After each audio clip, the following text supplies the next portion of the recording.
예, 여러분 안녕하십니까? 예, 저는 경영지도사 1차 과목 중에 하나인 그 조사방법론을 담당하고 있는 김홍규라고 합니다. 제 소개를 아주 간략히만 말씀드리면, 저는 현재 우리나라에 그 H로 시작하는 그룹이 있습니다. 그 산하증권사의 본사에서 근무를 하고 있습니다.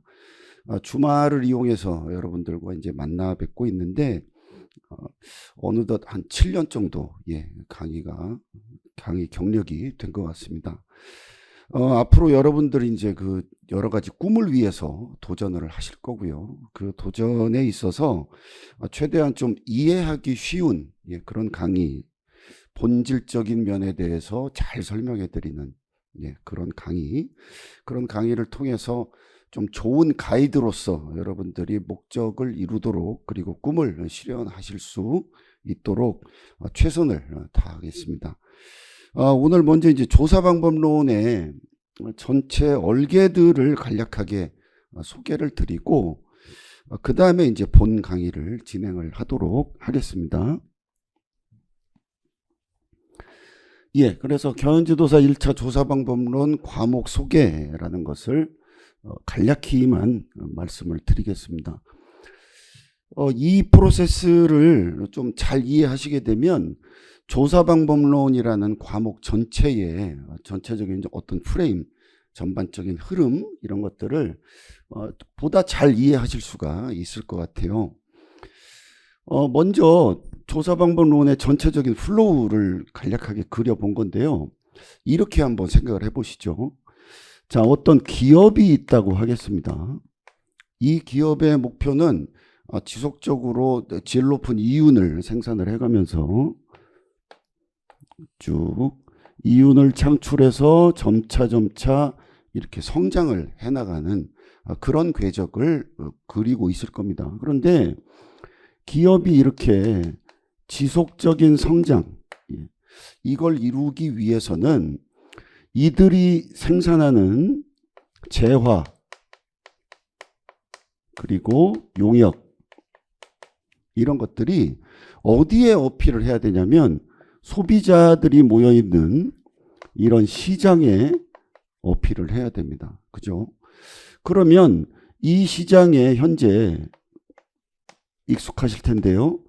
니즈가 뭐고, 어떤 것에 대해서 어떤 소비 행태를 보이고 있고, 뭐 어떤 선호도나 이런 것들을 갖고 있는지 등등의 여러 가지들을 궁금해 할 겁니다. 내가 생산하는 재화와 용역이 시장의 니즈와 과연 맞느냐라는 것을 생각을 안 할 수가 없겠죠. 자, 이런 로직에서 이제 한번 접근을 해보면, 예를 들어서 30대의 직장인, 우리나라 직장인들의 어떤 구매 심리?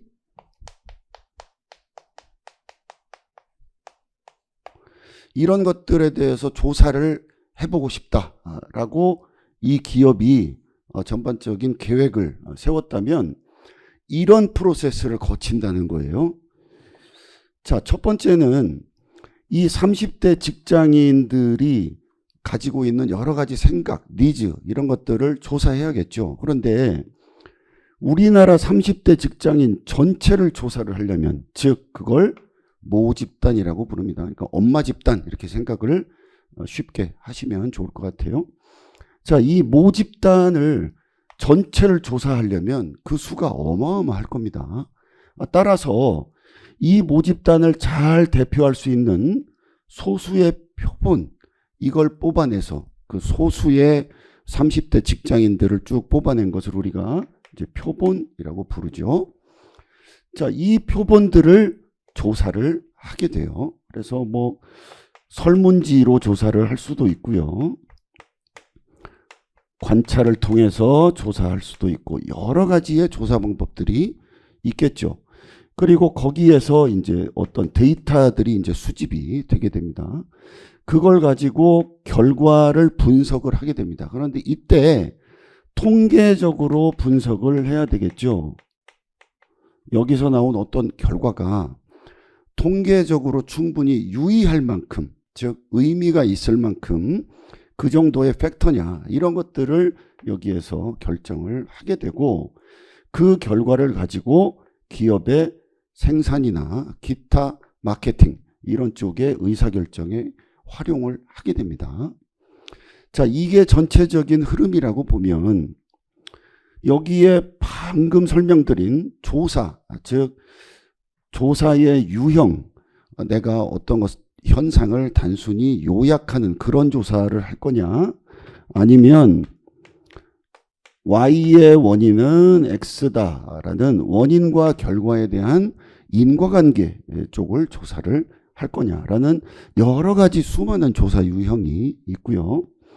이걸 어떻게 조사할 거냐, 방금 말씀드린 설문지를 통하든 또는 면접법, 즉 인터뷰라고 부르죠. 페이스 투 페이스로 만나서 물어보는 거죠.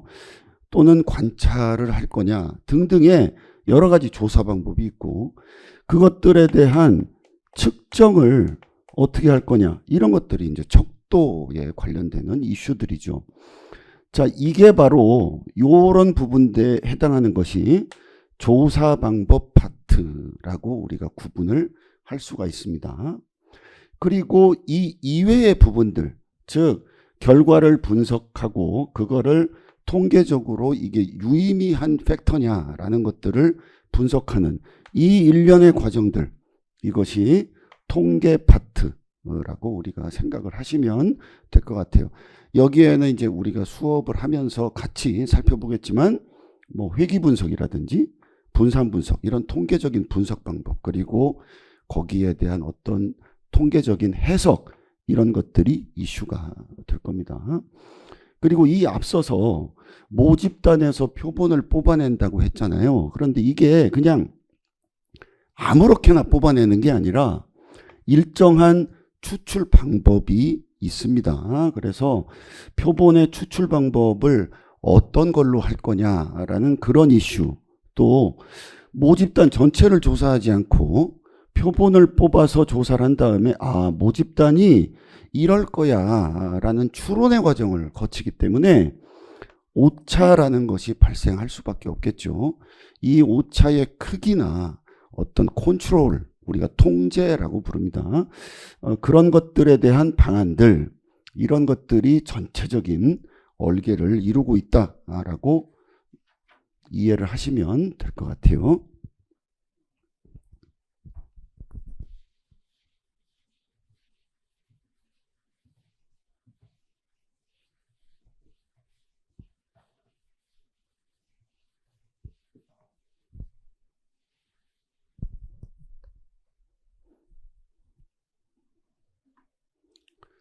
자, 이렇게 전반적인 이해를 하셨다면 그 다음에는 조사방법론에 대한 간략한 소개를 드리겠습니다.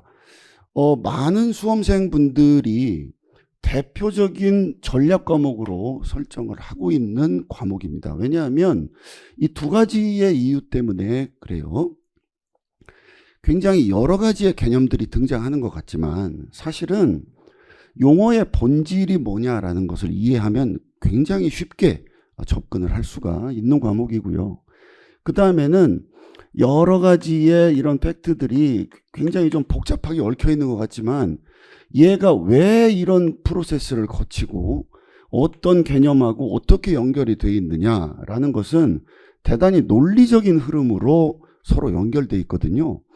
여기에 대해서 이해를 하면 암기나 이런 것들이 상당히 쉬워지는 그런 과목이다라고 생각을 하시면 됩니다. 그리고 여러분들이 이제 가장 두려워하시는, 가장 어려워하시는 통계 부문 같은 경우에도 출제 비중 측면에서 크지가 않습니다. 전체 우리 조사방법론이 1차 시험에서 현재 25문제 출제가 되고 있는데 그 중에 3에서 4문제 이거 내외로 출제가 되고요. 난이도를 살펴봐도 그렇게 대단한 통계적 지식을 요구하는 그런 정도의 난이도는 보이고 있지 않습니다. 우리가 이제 강의를 통해서 여러분들께 이제 여러 가지 이야기들을 해드리도록 하겠습니다. 그래서 대표적인 어떤 전략 과목으로 설정이 돼 있다라는 거고, 앞서 말씀드린 바와 같이 최대한 여러분들이 쉽게 이해하실 수 있도록 제가 도와드릴 겁니다. 예, 그 다음에는 학습 방법에 대해서 간략히 이제 살펴보시면, 일단 말씀드린 대로 강의를 통해서 이 전체적인 흐름을 파악하는 게 굉장히 중요합니다. 예, 그리고 이 흐름을 대단히 어떤 관념적인 용어들만 가지고 파악하기가 쉽지가 않으실 테니까 제가 최대한 여러분들이 이해를 쉽게 하게 도와드릴 겁니다. 그래서 예시를 최대한 들어드리면서 이해를 이제 도와드리는 그런 강의를 여러분들과 함께 이제 호흡을 할 거고요. 두 번째는 이런 강의를 통해서 이제 전체적인 흐름 그리고 전반적인 이해 이런 것들을 하셨다면, 그 다음에 오늘도 이제 같이 풀어드릴 건데요. 개념 확인 문제, 단원마다 개념 확인 문제가 이제 있습니다. 이것은 뒤에 또 말씀드리겠지만 실제 기출 문제, 이걸 이제 참조해서 최대한 좀 간략한 형태로 여러분들이 학습하신 것을 리뷰할 수 있도록 해놓은 문제들입니다. 그걸 통해서 복습 그리고 정리하는 효과, 이것들을 쭉 누적시켜 보시고요.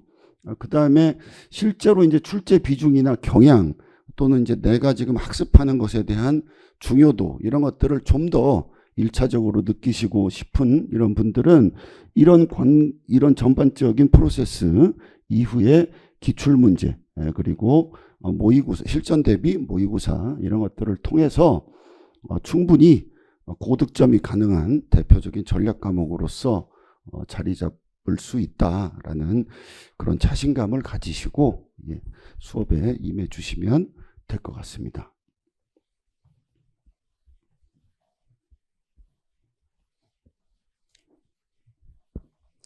예, 이상 조사방법론에 대한 간략한 소개는 마치도록 하고요. 이제 본문 강의에 들어가겠습니다. 먼저 이제 제1강은 제1장 과학적 조사에 관한 얘기입니다. 그래서 과학적 방법, 과학적 연구 이런 얘기들을 이제 같이 살펴보도록 하겠습니다. 제가 최대한 여러분들이 잘 이해하실 수 있도록 약간의 이제 그 포인트 위주로 PPT를 만들어 봤는데요. 교재와 함께 좀 병행을 해가면서 설명을 드리도록 하겠습니다. 자, 먼저 과학적 방법과 과학적 연구에 관한 얘기들이에요. 그런데 이렇게 생각하실 수 있어요. 아니, 왜 갑자기 과학적이란 얘기가 여기 나오냐. 그거는 이렇게 생각을 하십시오. 앞에서 우리가 일련의 프로세스를 같이 점검을 해봤습니다. 그게 아무렇게나가 아니고 최대한 과학적 방법, 또한 어떤 체계적 방법 이런 것들을 가지고 접근을 해야 될 겁니다. 그래서 그걸 과학적인 체계적인 방법으로 해나간다라는 측면에서 그러면 과학적 방법이 뭔데? 라는 그런 퀘스천이 대두가 될 수 있을 겁니다. 그래서 제일 먼저 과학이란 뭐고 과학적 방법은 뭐다, 이렇게 살펴본다라고 생각을 하시면 되고요.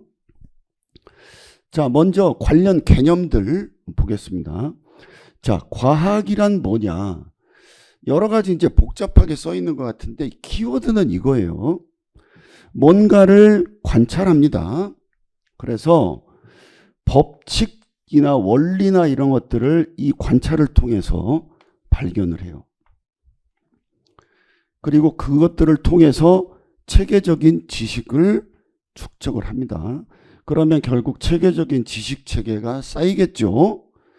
이런 체계적인 지식 체계를 만들기 위해서 우리가 어떤 실험과 같이 검증된 방법들, 이런 것들을 쓰게 됩니다.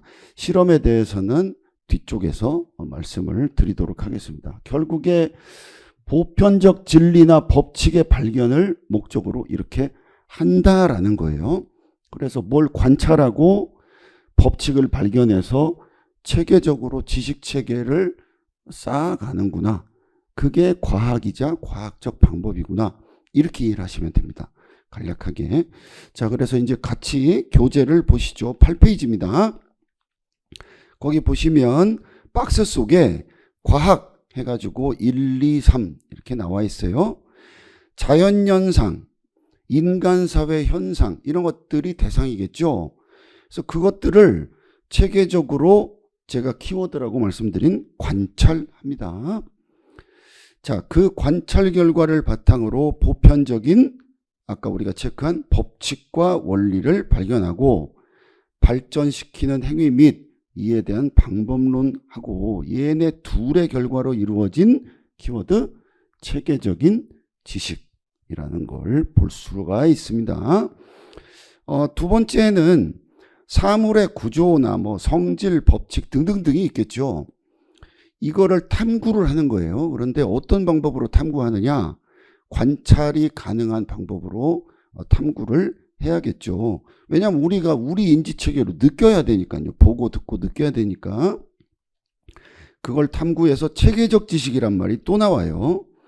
그렇게 얻어내는 것으로 그 다음에 이제 실험과 같이 검증된 방법으로 얻어낸 또 이런 말이 나오네요. 체계적 지식체계. 그리고 앞서 살펴본 보편적 진리나 법칙의 발견, 이걸 목적으로 한 체계적 이란 말이 또 등장합니다. 지식이다 라는 거예요. 자, 여기서 이 실험이라는 거 얘에 대해서 간략히 설명을 드리면 뭔가 우리가 자연과학에서 하는 그런 실험을 얘기하는 것은 아니고요. 예를 들어서 집단을 이렇게 두 개로 나눠요. 그래 놓고 여기에는 광고를 보여줍니다. 이렇게 이 집단에는. 그리고 여기에 있는 집단에게는 광고를 보여주지 않습니다. 그리고 나서 이 기업에 대한 선호도 조사를 하는 거예요. 광고를 본 집단에 대해서도 선호도 측정을 하고 안 본 집단에 대해서도 선호도 측정을 합니다. 그러면 아무래도 광고를 본 집단이 이 기업에 대한 선호도가 높겠죠. 이 둘의 차이, 이게 바로 광고 효과다. 이런 식으로 본다라는 거예요. 여러 가지 우리가 이제 실험조사 편에 가면 많은 다양한 형태를 이제 같이 학습을 하시게 될 겁니다. 그래서 실험이란 이런 거구나라고 이해를 하시면 되고, 세 번째 있는 본문에 자연과학과 사회과학으로 나눌 수 있다. 자연현상이냐, 인간사회에서 일어나는 현상이냐, 이거에 따라서 이제 나누는 건데, 참고적으로 이제 아시면 되는 부분이기 때문에 개념 플러스라는 단원 본문 학습 다 하시고 뒤에 붙어 있는 그 개념 플러스 부분에서 제가 설명을 드리도록 하겠습니다. 자, 다음에 본문 8페이지에 양과로 2번 쪽을 같이 보시겠습니다.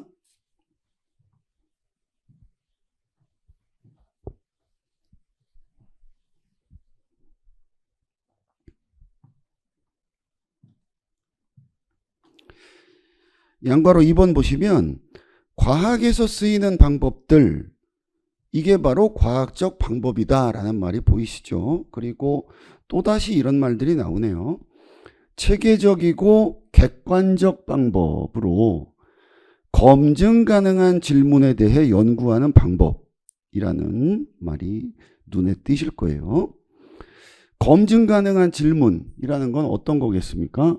여기에 제가 적어 놨는데, 예를 들어서 뭐뭐 하면 뭐뭐 한다, 뭐 A이면 B 한다 라는 이런 가설이 있다고 하겠습니다. 이 가설이 뭔지에 대해서는 뒤쪽에 또 자세히 학습을 하시게 될 거예요. 자, 그런 검증 가능한 질문, 여기에 대해서 과연 이런가 라는 것을 조사해서 과연 이게 맞느냐 틀리느냐 라는 것을 검증을 하는 그런 과정을 여기서 얘기를 하는 겁니다. 그 다음에 양과로 3번에 보시면, 자, 여태까지 우리가 살펴본 바에 따르면 종합적으로 과학과 과학적 방법의 개념 의의는 다음과 같이 정의될 수 있다라고 해서 박스가 또 나옵니다. 보시면 원문자 1번에 대상이나 현상의 구조와 성질을 지각적 작용에 의해 관찰한다라는 말이 먼저 보이실 거예요. 지각적 작용이라는 것은 제가 여기에도 정리를 해놨는데, 말하자면 보고, 듣고, 느끼고 이렇게 우리가 인지한다라는 얘기입니다. 예. 그래서 그런 인지작용에 의해서 관찰을 하고, 그 다음에 나오는 기술적 실험조사를 통해서 사실을 증명한다라는 거예요. 자, 기술적이라는 것은 여기에도 제가 적어놨습니다만 description, 그러니까 어떤 테크놀로지를 뜻하는 게 아니고요. 요약하다, 묘사하다 이런 얘기들이에요. 예, 뒤에 조금 더 상세히 설명을 드리겠습니다. 어쨌든 description이라는 뜻의 뭔가 현상을 요약하고 기술하고 묘사하고 이런 등등의 개념입니다. 뒤에 조사 설계 부분에서 학습을 하시게 될 겁니다. 자, 그런 것들을 통해서 내가 어떤 규칙성을 발견해서 사실을 증명한다라는 그런 흐름이고요. 두 번째 보시면 사실적 지식을 체계적, 비판적, 통계적, 이거는 그냥 간략하게 체비통이라고 외우십시오. 이게 바로 과학적 조사의 방법이다라는 그런 것을 알아두시고요. 체계적이고 아주 비판적이고 통계적 이런 걸로 이제 연구를 하는 거다. 과학이나 과학적 방법이란. 세 번째는 이론적 설명 과정 등을 통해서 객관적 법칙을 탐구하는 체계적 지식활동. 여기에서 객관적 법칙이란 말이 왜 붙었을까요? 이게 과학이란 주관에 의해서 왔다 갔다 하는 게 아니죠. 그런 뜻으로 이해를 하시면 되겠습니다. 그래서 그 아래 이제 조그만한 글씨로 써 있죠. 과학적 활동이란 뭐냐. 이렇게 어떤 현상이 있으면 그 현상에 대해서 묘사 요약하는, 즉 기술하고 그런 과정들을 통해서 규칙성을 발견을 하게 될 거고요. 그것들을 통해서 뭔가를 정립하겠죠. 뭘 정립하겠습니까? 아, 이러면 이러는구나 라는 이론, 법칙 이런 것들을 정립하는 활동을 말한다 라는 겁니다.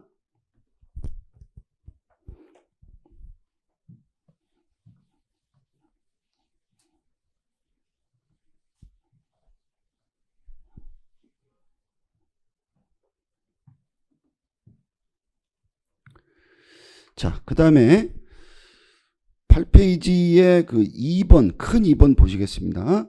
과학적 연구, 과학적 방법의 목적입니다. 자, 첫 번째는 지식의 제공인데요. 당연히 과학적 연구, 과학적 방법의 목적은 우리에게 어떤 체계적 지식을 제공을 하는 게 목적이겠죠.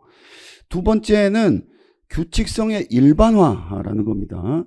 여기에서 이 일반화가 무슨 뜻이냐라는 거예요. 내가 보니 어떤 현상들에 이러하면 이러하다라는 규칙들이 있다는 거예요. 그래서 어떤 조사 대상자들을 선정을 해서 이 규칙성에 대해서 내가 열심히 조사를 합니다.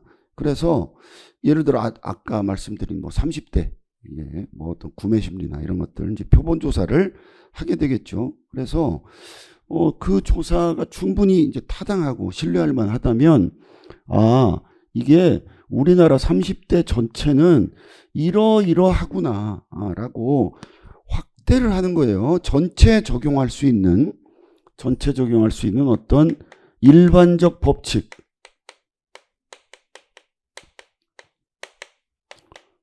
이거를 정립을 하는 겁니다. 그래서 규칙성의 일반화라는 것은 그런 뜻이에요. 여기에서 30대는 뭐뭐 하더라. 그런데 우리나라 30대들이 뭐뭐 하더라라고 말할 수 있는, 그게 이제 일반화라는 거예요. 그 다음에 이제 세 번째, 변수들 사이에 관계를 기술한다 해서 원인과 결과를 설명한다라고 해놨죠. 아까 말씀드린 것처럼 Y가 왜 발생했느냐? X라는 것이 원인이 돼서 이렇게 발생했다. 그래서 이렇게 X와 Y는 뒤에 배우시겠지만 X가 독립변수, Y는 종속변수다. 이렇게 변수들 사이의 관계를 기술을 하게 될 겁니다. 자, 이제 네 번째, 이론을 바탕으로 현상을 분석하고 예측하고 통제한다라는 거예요.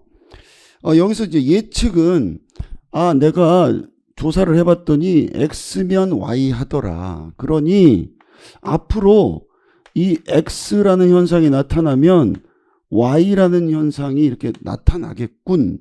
이게 바로 예측이죠. 가장 쉽게 이렇게 이해하시면 됩니다.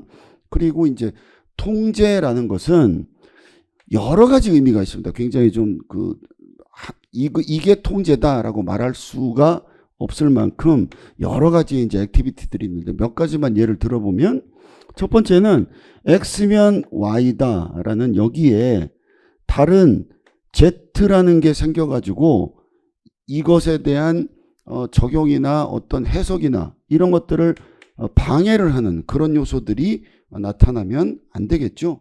그래서 이런 것들이 끼어들지 못하게 이제 컨트롤한다는 뜻도 있고 또 비슷하게 이렇게 만들어낸 어떤 설명 모형에 어떤 훼손이 가지 않도록 잘 유지 발전시키는 그런 액티비티도 있고 또 단순히 Y를 일으키는 원인이 X뿐만이 아니라 뭐 X1, X2, X3, 뭐 X4 이런 기타 등등의 또 변수들이 있다라고 하면 또 새로운 설명 모형을 우리가 셋업을 할 수가 있겠죠.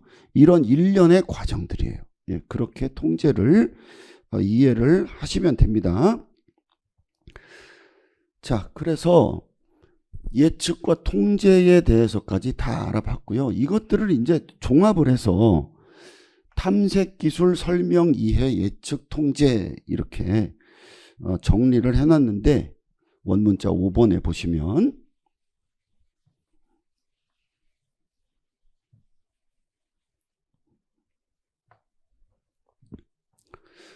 일단은 이렇게 이해를 하세요. 탐기설 이해통 이렇게 외우시는 게 기억에 남으실 겁니다.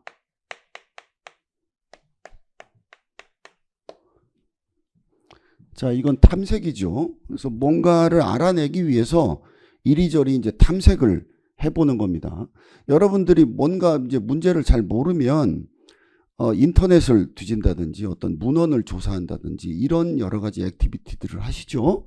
그런 게 이제 탐색입니다. 그 다음에 그 현상들을 잘 정리를 하는 거예요. 그게 기술이죠. 그리고 이제 설명이라는 것은 이런 과정들을 통해서 이 Y를 일으키는 원인이 X1도 있고 X2도 있고 이렇구나 라고 설명할 수가 있게 된다는 얘기고요. 결국에는 원인과 결과를 설명할 수 있다라는 얘기입니다. 이 과정이 바로 이해에 해당이 됩니다. X면 Y가 되는구나 라고 이런 설명 과정을 통해서 이제 이해를 하시게 될 거고요. 앞서 말씀드린 것처럼 그러면 X1, X2가 이렇게 변화하면 이제 Y라는 결과가 나타나겠군 이라고 예측하는 것이고요.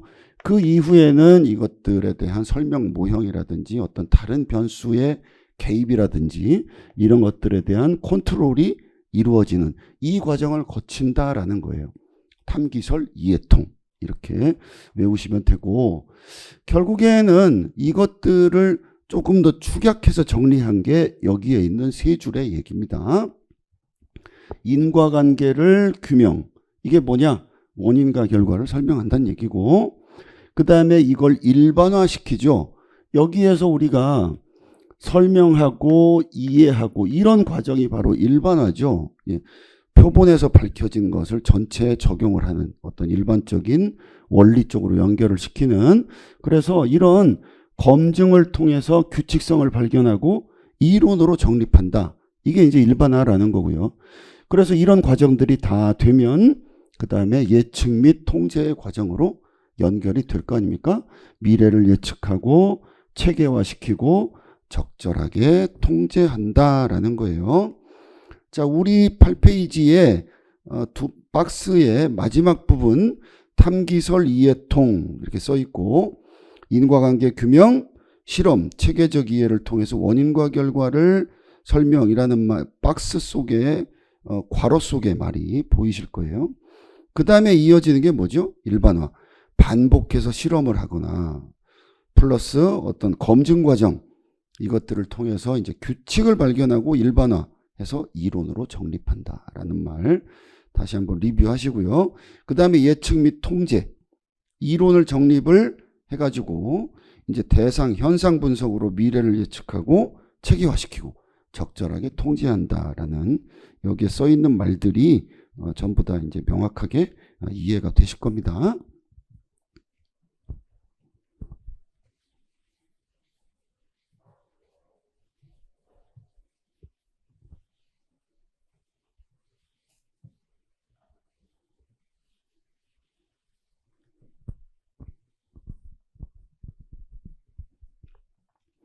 자, 다음은 과학적 연구가 가지고 있는 특징들에 대해서 알아보는 시간입니다. 과학적 연구의 특징, 우리 9페이지, 교재 9페이지 보시면 과학적 연구, 이거는 결국에는 뭐냐라는 거예요. 세 가지로 정리를 했는데, 가설적인 명제, 이거는 앞에서 제가 말씀을 드렸죠. 이 명제라는 것은 우리가 알고 있듯이 P이면 Q이다, 뭐 이런 형식의 문장을 얘기하는 거죠. 그래서 가설적인 명제, 뭐뭐 하면 뭐뭐 한다. 뭐 예를 들어서 광고비를 늘리면 매출이 증대한다. 이런 것들을 쉽게 예를 들을 수가 있습니다. 자, 그런 것들을 앞에서 우리가 살펴본 과학적 방법으로 탐구하는 거, 그게 과학적 연구 또는 과학적 조사라고 부르는 거예요. 연구나 조사나 같습니다. 이게 이제 영어로 이제 리서치라는 건데요. 그걸 우리말로 번역하는 과정에서 조사라고 하기도 하고 연구라고 하기도 하고 때로는 붙여가지고 조사 연구라고 하기도 하니까 이 같은 개념이구나라고 여러분들이 생각을 하시면 됩니다. 그래서 우리 그 9페이지에 박스 속에 있는 거 1번 제가 지금 설명을 드렸고요. 여기서 탐구하는 거, 예, 탐구하는 활동, 과학적 방법으로, 그게 이제 앞에서 우리가 살펴본 뭐 조사하고 막 검증하고 이런 것들을 얘기를 하는 거다라는 거고, 두 번째는 경험적으로 검증이 가능해야죠. 그리고 어떤 새로운 팩터가 나타난다. 그러면 수정 가능하다는 거예요. 절대 불변이 아니라는 겁니다. 그 박스 속의 원문자 2번이 그런 얘기고요. 세 번째는 보다 적은 수의 요소나 변수, 이걸로 현상을 설명하고자 한다라는 겁니다. 그러니까 어떤 거를 이제 설명을 함에 있어서 우리가 아까 x1, x2 이게 이제 y하고 연결되는 모습을 같이 살펴봤는데, 이게 뭐 예를 들어서 이런 어떤 소비 성향에 영향을 미치는 요소가 100개다. 이러면 이게 과학적 연구로서의 밸류가 현저히 떨어지죠. 핵심적인 몇 개의 요소나 변수로 설명을 하고자 한다라는 게 3번의 얘기고, 이어지는 얘기가 박스 속에서 연구 요소는 적지만 설명력은 높은 그런 연구조사를 선호한다라는 거예요. 예, 결국 같은 말이죠. 그래서 간략히 개념에 대해서 살펴봤고요.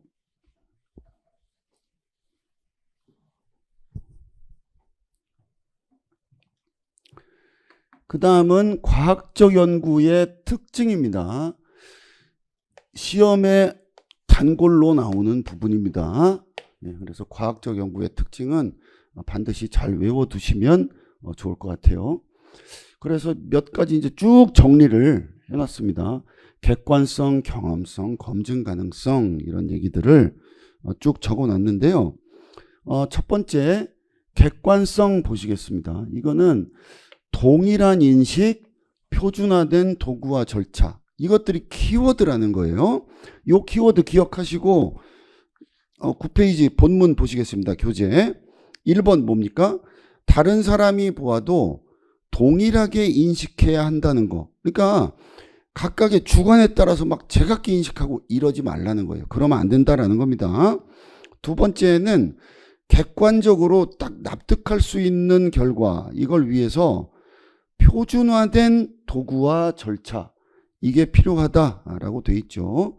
이게 이제 그 어떤 표준화된 도구, 이런 게 이제 척도에 관련된 얘기일 거고, 이게 이제 조사를 하는 전반적인 절차는 프로세스라고 생각을 하시면 돼요.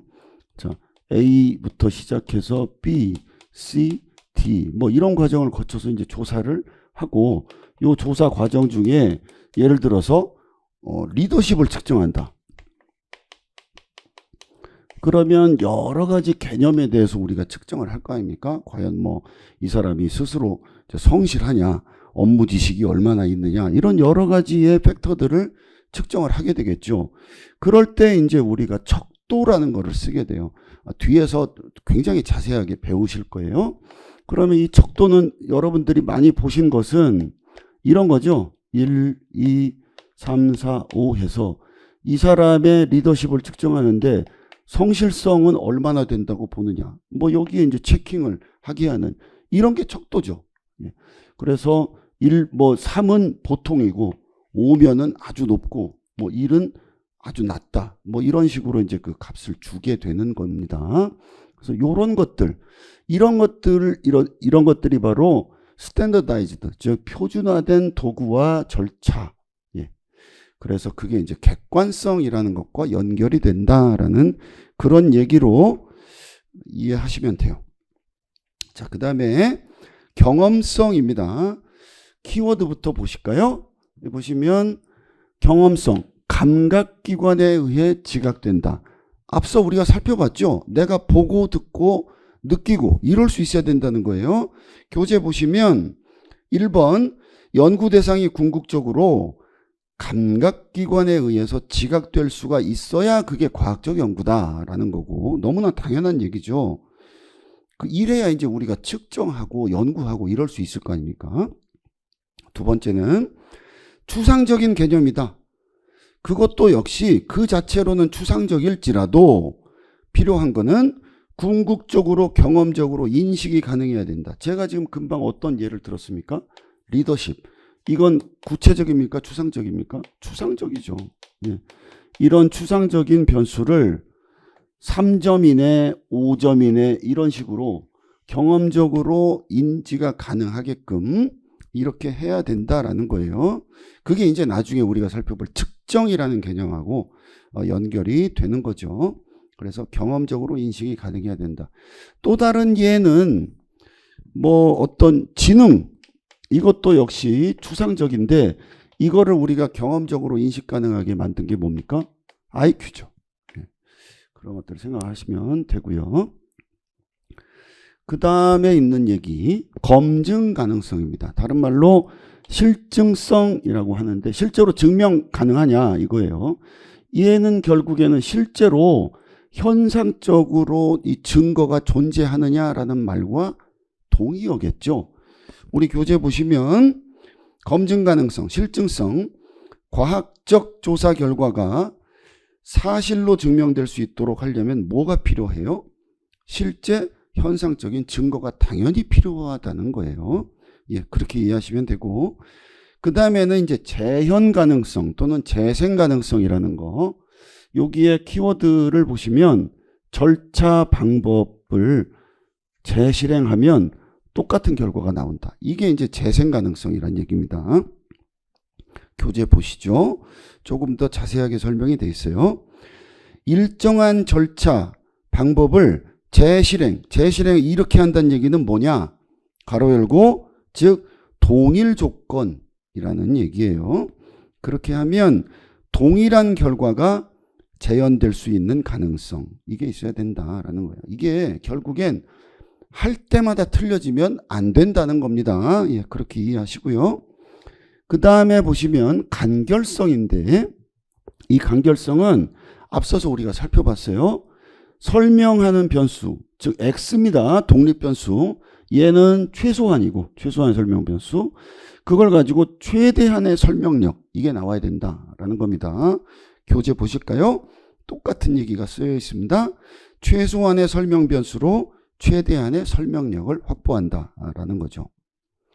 그 다음에 이제 그 체계성인데, 보시면 키워드 보시면 철저한 계획, 일정한 구조틀, 프레임을 얘기하는 겁니다. 구조틀, 순서, 원칙, 이런 것들이 키워드구나 라고 보시고 이제 교재 본문을 보십시오. 체계성, 말을 길게 좀 써놓긴 했는데, 1번 조사 결과에 확신을 가질 수 있도록 철저한 계획하에 이루어져야 된다. 즉 아무렇게나 하는 게 아니라는 거고요. 두 번째는 내용의 전개 과정이나 조사 과정이 좀 아주 시스테매틱하게 돼야 되겠죠. 그래서 이런 말들이 나오는 거예요. 일정한 구조틀, 순서, 원칙, 이런 것들에 입각해서 진행돼야 한다는 것이다. 괄호 열고 무슨 말이 써 있습니까? 조사 결과에 확신을 가질 수 있게 철저한 계획하에 이런 것들이 진행이 돼야 된다. 이게 이제 체계성이라는 말과 연결이 되는 겁니다. 그 다음에 논리성, 키워드 보시면 논리적인 오류나 비약이 없이 일관성 있게 돼야 된다라고 적혀 있죠. 자, 우리 교재에는 전개 과정에 논리적인 오류나 비약 없이 일관성 있게 이루어져야 한다는 것. 예, 거의 같은 문장이 적혀 있습니다. 그리고 이제 변화 가능성. 예, 자주 문제로 출제가 되는 건데, 얘는 수정 가능성이라고도 합니다. 키워드 보시면 수정 가능성이라고 제가 적어놨고요. 언제든지 비판되거나 수정될 수 있다라는 거예요. 우리가 흔히 과학이라는 것은 앱솔루트하게 아주 절대불변의 법칙으로 생각하기 쉬운데 그게 아닙니다. 언제든지 새로운 이론이나 변수 이런 것들이 밝혀지면 수정될 수 있다는 거예요.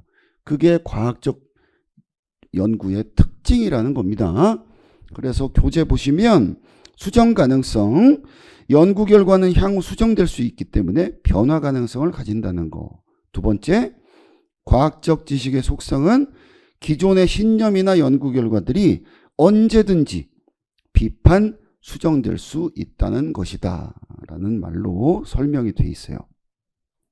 그 다음에 간주관성입니다. 보시면 그 키워드를 같이 보실게요. 키워드 보시면요. 어떤 말이 있냐면 상호주관성이라는 다소 어려운 말이 있습니다. 뒤에 설명드리겠습니다. 그리고 공유된 이해, 합의된 객관성이라는 거. 이 말을 좀 이따가 자세히 설명을 드릴게요. 그리고 시험에 자주 이런 식으로 물어봐요. 보시면 주관이 제각기 달라도 라는 말을 등장시킵니다. 아, 간주관성에 대한 얘기구나 라는 걸로 여러분이 감을 잡으시면 됩니다. 주관이 제각기 달라도 그들 간의 방법이 동일하다면, 그러니까 얘랑 주관이 서로 달라도 동일한 방법을 사용을 하면 결국에는 동일한 결과, 동일한 해석, 동일한 설명, 여기에 도달을 한다는 거예요. 그러면 저 위에 설명드렸던 상호주관성, 공유된 이해, 합의된 객관성, 이건 어떤 뜻일까요? 교재 보시고 설명드릴게요. 자, 1번에 상호작용 측면에서 존재하는 개념으로 공유된 이해, 합의된 객관성 등을 의미한다. 그리고 두 번째, 제가 시험에 이런 식으로 잘 나옵니다 라고 말씀을 드린 거예요. 연구자들의 주관이 제각기 달라도 동일한 방법을 사용했을 때는 동일한 해석, 설명에 도달할 수 있어야 한다는 거라는 겁니다. 자, 제가 문장 하나 써볼게요. 저녁 노을이 아름답다.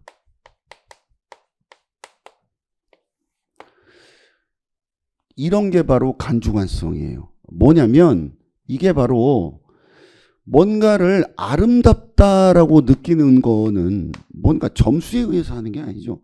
각각의 주관이 작용을 하는 거예요. 그런데 A라는 사람도 저녁 노을을 보고 아름답다고 느끼고, B도 아름답다고 느끼고, C도 아름답다고 느껴서 많은 사람들이 이 저녁 노을을 아름답다라고 느낀다면 결국에는 이것들이 각각의 주관에 의한 거지만 얘가 객관화가 될 수 있다는 겁니다. 저녁 노을이 아름답다라는 하나의 그런 걸로 객관화가 될 수 있다는 거예요.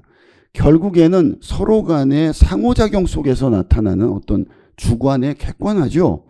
그래서 이게 상호주관성이라는 말을 달고 있는 거고, 공유된 이해라는 거, 합의된 객관성, 이런 말들이 이제 이해가 되실 겁니다. 그래서 개념은 이거고, 시험에서는 요게 뭐냐라는 걸로 자주 테스트한다라고 이해를 하시면 되겠습니다. 여기에 이제 기타 그 과학적 연구의 특징에 대해서 몇 가지가 기타로 더 있는데, 그거는 개념 플러스 쪽에서 우리가 살펴보도록 하겠고요. 누차 말씀드리지만 시험에 자주 출제되는 아주 단골 부문이기 때문에 여러분들이 이런 건 객관성이고 이런 건 경험성이고 이런 것들을 잘 암기를 해 두시기를 바랍니다. 최대한 이해하기 쉽게 설명은 제가 드렸습니다. 예, 이상으로 제 1강은 마치도록 하겠습니다. 여러분 수고 많으셨습니다.